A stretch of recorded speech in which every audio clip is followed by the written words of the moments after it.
Your Audi e-tron key fob uses a CR2032 battery.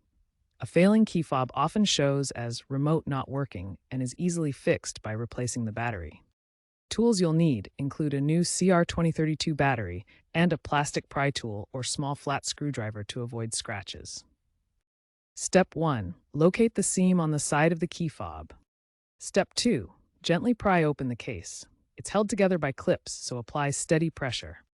Step 3. Remove the old battery. Note the orientation with positive side up. Step 4. Insert the new CR2032 battery with the positive side facing up. Step 5. Snap the case back together until you hear the clips engage. Be careful not to short-circuit the battery when applying tools.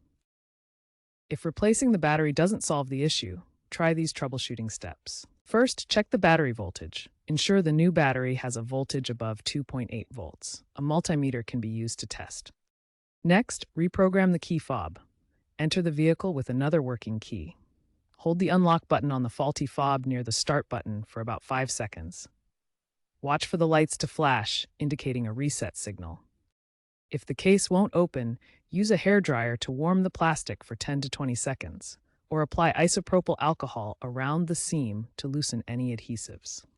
If problems persist, it may be due to physical damage like a cracked circuit board. Consider checking for damage or contact an Audi dealer for further assistance. Remember to handle the key fob with care to avoid damage from drops or moisture. Also, consider downloading and installing the latest Audi software updates.